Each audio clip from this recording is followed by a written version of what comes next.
दोस्तों नमस्कार। मैं नाथ सोनांचली कथा कहानी और उपन्यास के संग के साथ पुनः हाजिर हूँ। दोस्तों इस समय हम लोग सुन रहे हैं प्रेमचंद की लिखी हुई कुछ श्रेष्ठ कहानियों का वाचन।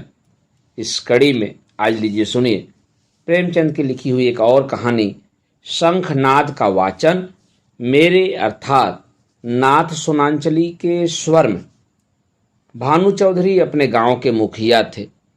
गांव में उनका बड़ा मान था। दारोगा जी ने उन्हें टाट बिना जमीन पर बैठने न देते।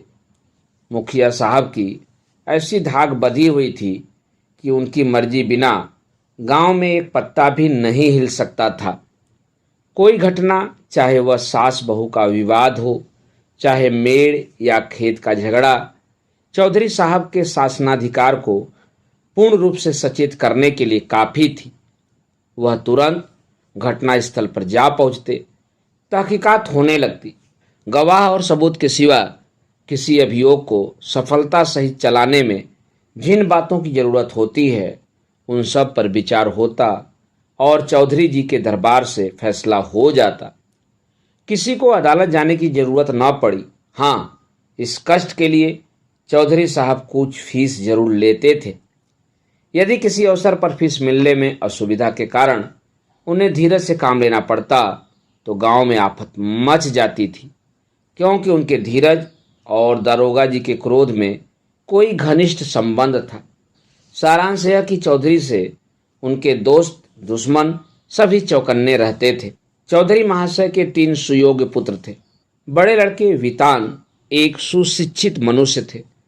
डाकिये के रजिस्टर पर दस्तखत कर लेते थे। बड़े मर्मज्ञ, बड़े नीति कुशल, मिर्जाई की जगह कमीज पहनते, कभी कभी सिगरेट भी पीते, जिससे उनका गौरव बढ़ता था। यद्यपि उनके ये दुर्व्यसन बूढ़े चौधरी को नापसंद थे, पर बेचारे विवश थे, क्योंकि अदालत और कानून के मामले वितान के हाथों में थे। वह कानून का पुतला था। कानून की दफाएं उसकी जबान पर रखी रहती थी। गवाह गढ़ने में वह पूरा उस्ताद था। मझले लड़के शान चौधरी कृषि विभाग के अधिकारी थे। बुद्धि के मंद लेकिन शरीर के बड़े परिश्रमी। जहां घास न जमती हो वहां केसर जमा दें। तीसरे लड़के का नाम गुमान था। वह बड़ा रसिक, साथ ही उदंड भी था। मुहर्रम में ढोल इतने जोर से बजाता कि कान के पर्दे फट जाते। मछली फंसाने का बड़ा शौकीन था। बड़ा रंगीला जवान था। खजड़ी बजा बजा कर जब वह मीठे स्वर में ख्याल गाता तो रंग जम जाता।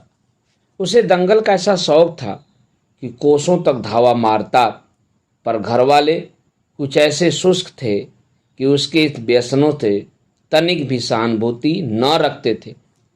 पिता और भाइयों ने तो उसे ऊसर खेत समझ रखा था। घुड़की, धमकी, शिक्षा और उपदेश, स्नेह और विनय, किसी का भी उस पर कुछ असर न हुआ। हाँ, भावजें अभी तक उसकी ओर से निराश न हुई थी। वे अभी तक उसे कड़वी दवाइयाँ पिलाए जाती थी, पर आलस्य वह राज रोग है जिसका रोगी कभी नहीं संभलता। ऐसा कोई बिरला ही दिन जाता होगा कि बाकी गुमान को भावजों के कुवाक्य न सुनने पड़ते हों। ये विषैले सर कभी कभी उसके कठोर हृदय में चुभ जाते, किंतु यह घाव रात भर से अधिक न रहता। भोर होते ही थकान के साथ यह पीड़ा भी शांत हो जाती। सुबह हुआ, उसने हाथ मुंह धोया, बंसी उठाई और तालाब की ओर चल खड़ा हुआ। भावजें फूलों की वर्षा किया करती थी। बूढ़े चौधरी पैतरे बदलते रहते थे और भाई लोग तीखी निगाह से देखा करते, पर अपनी धुन का पूरा बाका गुमान उन लोगों के बीच से इस तरह करता चला जाता था जैसे कोई मस्त हाथी कुत्तों के बीच से निकल जाता है। उसे सुमार्ग पर लाने के लिए क्या क्या उपाय नहीं किए गए। बाप समझाता, बेटा ऐसी राह चलो जिसमें तुम्हें भी पैसे मिलें और गृहस्थी का निर्वाह भी हो। भाइयों के भरोसे कब तक रहोगे?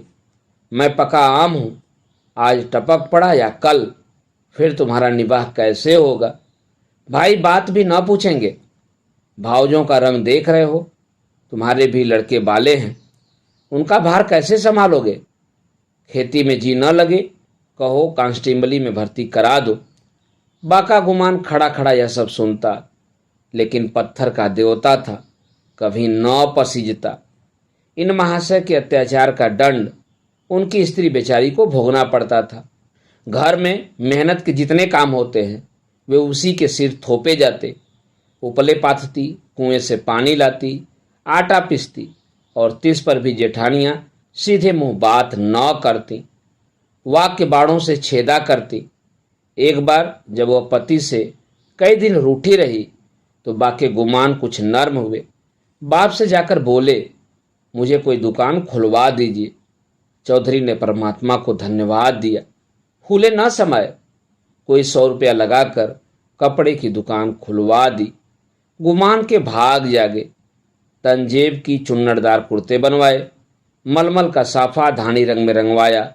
सौदा बिके या न बिके, उसे लाभ ही होना था। दुकान खुली हुई है, 10-5 गाढ़े मित्र जमे हुए हैं। चरस की दम और ख्याल की ताने उड़ रही हैं।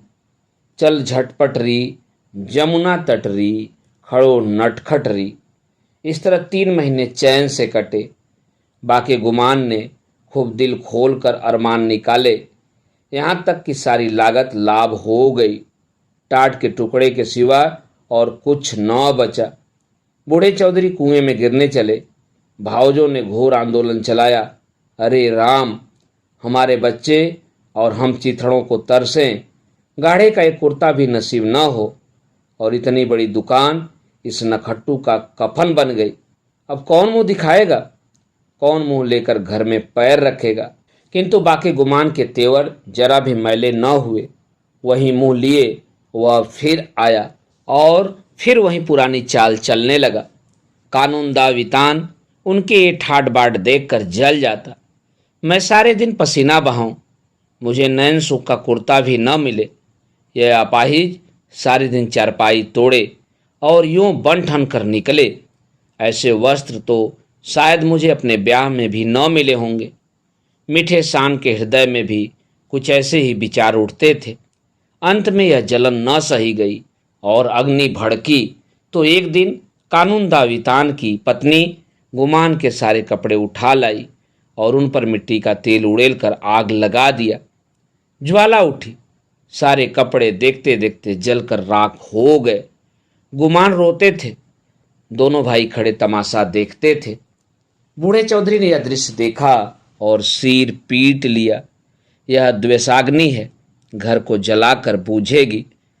यह ज्वाला तो थोड़ी देर में शांत हो गई, परंतु हृदय की आग ज्यों की त्यों दहकती रही।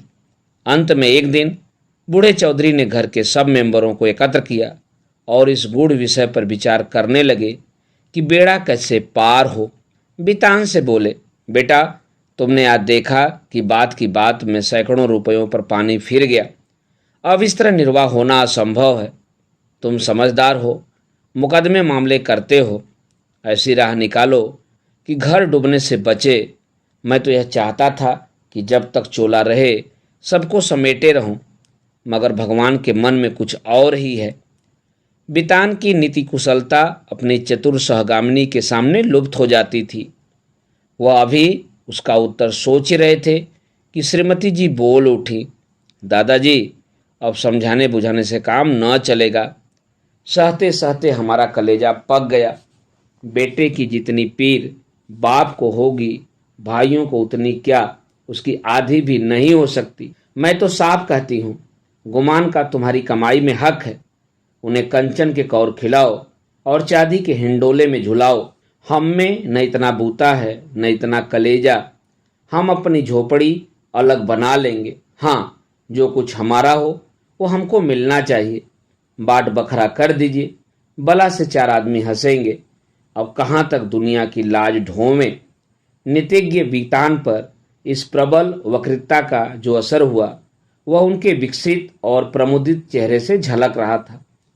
उनमें स्वयं इतना साहस न था कि इस प्रस्ताव को इतनी स्पष्टता से व्यक्त कर सकते। नीतिज्ञ महाशय गंभीरता से बोले, जायदाद मुश्तरका, मुनकुला या गैर मनकुला, आपकी हीन हयात तकसीम की जा सकती है। इसकी नज़ीरें मौजूद हैं। जमींदार को शाकिल तो मिल्कियत करने का कोई इस्तक हक नहीं है। अब मंदबुद्धि शान की बारी आई, पर बेचारा किसान बैलों के पीछे आंखें बंद करके चलने वाला ऐसे गूढ़ विषय पर कैसे मुंह खोलता। दुविधा में पड़ा हुआ था। तब उसकी सत्यव्रता धर्मपत्नी ने अपनी जेठानी का अनुसरण कर यह कठिन कार्य संपन्न किया। बोली, बड़ी बहन ने जो कुछ कहा उसके सिवा और दूसरा कोई उपाय नहीं। कोई तो कलेजा तोड़ तोड़ कर कमाए, मगर पैसे पैसे को तरसे, तन ढकने को वस्त्र तक न मिले, और कोई सुख की नींद सोए, हाथ बढ़ा बढ़ा कर खाए। ऐसी अंधेर नगरी में अब हमारा निवाह न होगा। शान चौधरी ने इस प्रस्ताव का मुक्त कंठ से अनुमोदन किया। अब बूढ़े चौधरी गुमान से बोले, क्यों बेटा, तुम्हें भी यह मंजूर है? अभी कुछ नहीं बिगड़ा। यह आग अब भी बुझ सकती है। काम सबको प्यारा है, चाम किसी को नहीं। बोलो, क्या कहते हो? कुछ काम धंधा करोगे या अभी आंखें नहीं खोली? गुमान में धैर्य की कमी न थी। बातों को इस कान से सुनकर उस कान से उड़ा देना उसका नित्य कर्म था। किंतु भाइयों की इस जनमुरीदी पर उसे क्रोध आ गया। बोला, भाइयों की जो इच्छा है वही मेरे मन में भी लगी हुई है। मैं भी इस जंजाल से भागना चाहता हूँ। मुझसे न मजूरी हुई न होगी। जिसके भाग्य में चक्की पिसना बदा हो वह पीसे। मेरे भाग में चैन करना लिखा है। मैं क्यों अपना सिर ओखली में दूं? मैं तो किसी से काम करने को नहीं कहता। आप लोग क्यों मेरे पीछे पड़े हुए हैं? अपनी अपनी फिक्र कीजिए। मुझे आध सेर आटे की कमी नहीं है।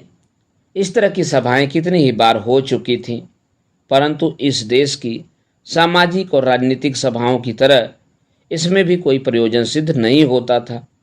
2-3 दिन गुमान ने घर पर खाना नहीं खाया। जतन सिंह ठाकुर शौकीन आदमी थे, उन्हीं की चौपाल में पड़ा रहता। अंत में बूढ़े चौधरी गए और मना कर लाए। अब फिर वह पुरानी गाड़ी अड़ती मचलती हिलती चलने लगी। पांडे के घर के चूल्हों की तरह चौधरी के घर में बच्चे भी सयाने थे। उनके लिए घोड़े, मिट्टी के घोड़े और नावें कागज की नावें थीं। फलों के विषय में उनका ज्ञान असीम था। गुलर और जंगली बेर के सिवा कोई ऐसा फल न था जिसे वे बीमारियों का घर समझते हों। लेकिन गुरदीन के खोचे में ऐसा प्रबल आकर्षण था कि उसकी ललकार सुनते ही उनका सारा ज्ञान व्यर्थ हो जाता था। साधारण बच्चों की तरह यदि सोते भी हों तो चौक पड़ते थे। गुरदीन उस गांव में साप्ताहिक फेरे लगाता था। उसके शुभागमन की प्रतीक्षा और आकाश में कितने ही बालकों को बिना किंडरगार्टन की रंगीन गोलियों के ही संख्याएं और दिनों के नाम याद हो गए थे। गुरदीन बूढ़ा सा मैला कुचेला आदमी था, किंतु आसपास में उसका नाम उपद्रवी लड़कों के लिए हनुमान मंत्र से कम न था। उसकी आवाज़ सुनते ही उसके खोचे पर लड़कों का ऐसा धावा होता कि मक्खियों की असंख्य सेना को भी रणस्थल से भागना पड़ता था। और जहाँ बच्चों के लिए मिठाइयाँ थीं, वहीं गुरदीन के पास माताओं के लिए इससे भी ज़्यादा मीठी बातें थीं। माँ कितना ही मना करती रहे, बार बार पैसा न रखने का बहाना करे, पर गुरदीन चटपट मिठाइयों का दोना बच्चों के हाथ में रख ही देता और स्नेहपूर्ण भाव से कहता, बहू जी, पैसों की कोई चिंता न करो, फिर मिलते रहेंगे, कहीं भागे थोड़े ही जाते हैं। नारायण ने तुमको बच्चे दिए हैं तो मुझे भी उनकी नौछावर मिल जाती है। उन्हीं की बदौलत मेरे बाल बच्चे भी जीते हैं। अभी क्या, ईश्वर उनका मौर तो दिखाए, फिर देखना कैसा ठन ठन करता हूँ। गुरदीन का यह व्यवहार चाहे वाणिज्य नियमों के प्रतिकूल ही क्यों न हो, चाहे 9 नगद सही 13 उधार नहीं वाली कहावत अनुभव सिद्ध ही क्यों न हो, उसमें संशोधन करने की जरूरत नहीं हुई। मंगल का शुभ दिन था। बच्चे बड़े बेचैनी से अपने दरवाजे पर खड़े गुरदीन की राह देख रहे थे। कई उत्साही लड़के पेड़ों पर चढ़ गए और कोई कोई अनुराग से विवश होकर गांव के बाहर निकल गए थे। सूर्य भगवान अपना सुनहला थाल लिए पूरब से पश्चिम जा पहुँचे थे।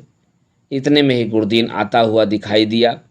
लड़कों ने दौड़कर उसका दामन पकड़ा और आपस में खींचातानी होने लगी। कोई कहता था, मेरे घर चलो, कोई अपने घर का न्योता देता था। सबसे पहले भानु चौधरी का मकान पड़ा। गुरदीन ने अपना खोचा उतार दिया। मिठाइयों की लूट शुरू हो गई। बालकों और स्त्रियों का ठट्ठा लग गया। हर्ष और विषाद, संतोष और लोभ, ईर्षा और क्षोभ, द्वेष और जलन की नाट्यशाला सज गई। कानूनदा वितान की पत्नी अपने तीनों लड़कों को लिए हुए निकली। शान की पत्नी भी अपने दोनों लड़कों के साथ उपस्थित हुई। गुरदीन ने मीठी बातें करनी शुरू की। पैसे झोली में रखे, धेले की मिठाई दी और धेले का आशीर्वाद। लड़के दोने लिए उछलते कूदते घर में दाखिल हुए। अगर सारे गांव में ऐसा कोई बालक था जिसने गुरदीन की उदारता से लाभ न उठाया हो तो वह बाकी गुमान का लड़का धान था। यह कठिन था कि बालक धान अपने भाइयों बहनों को हंस हंस और उछल कुछल कर मिठाइयाँ खाते देखकर सब्र कर जाए। उस पर तुर्रा यह कि वे उसे मिठाइयाँ दिखा दिखा कर ललचाते और चिढ़ाते थे। बेचारा धान चीखता और अपनी माता का आंचल पकड़ पकड़ कर दरवाजे की तरफ खींचता था, पर वह अबला क्या करे। उसका हृदय बच्चे के लिए ऐंठ ऐंठ कर रह जाता था। उसके पास एक पैसा भी नहीं था। अपने दुर्भाग्य पर, जेठानियों की निष्ठुरता और सबसे ज्यादा अपने पति के निखट्टूपन पर कुढ़ कुढ़ कर रह जाती थी। अपना आदमी ऐसा निकम्मा न होता तो क्यों दूसरों का मुंह देखना पड़ता, क्यों दूसरों के धक्के खाने पड़ते। उसने धान को गोद में उठा लिया और प्यार से दिलासा देने लगी, बेटा रो मत, अब की गुरदीन आवेगा तो तुम्हें बहुत सी मिठाई ले दूंगी। मैं इससे अच्छी मिठाई बाजार से मंगवा दूंगी। तुम कितनी मिठाई खाओगे। यह कहते कहते उसकी आंखें भर आईं। आह, यह मनहूस मंगल आज ही फिर आवेगा और फिर यही बहाने करने पड़ेंगे। हाय, अपना प्यारा बच्चा धेले की मिठाई को तरसे और घर में किसी का पत्थर सा कलेजा न पसीजे। वह बेचारी तो इन चिंताओं में डूबी हुई थी और धान किसी तरह चुप ही न होता था। जब कुछ वश न चला तो माँ की गोद से जमीन पर उतर कर लौटने लगा और रो रो कर दुनिया सिर पर उठा ली। माँ ने बहुत बहलाया फुसलाया, यहाँ तक कि उसे बच्चे के इस हट पर क्रोध भी आ गया। मानव हृदय के रहस्य कभी समझ में नहीं आते। कहाँ तो बच्चे को प्यार से चिपटाती थी, ऐसी झल्लाई कि उसे 2-3 थप्पड़ जोर से लगाए और घुड़क कर बोली, चुप रहा भागे, तेरा ही मुंह मिठाई खाने का है। अपने दिन को नहीं रोता, मिठाई खाने चला है। बाका गुमान अपनी कोठरी के द्वार पर बैठा हुआ यह कौतुक बड़े ध्यान से देख रहा था। वह इस बच्चे को बहुत चाहता था। इस वक्त के थप्पड़ उसके हृदय में तेज भाले के समान लगे और चुभ गए। शायद उनका अभिप्राय भी यही था। धुनिया रुई को धुनने के लिए तांत पर चोट लगाता है।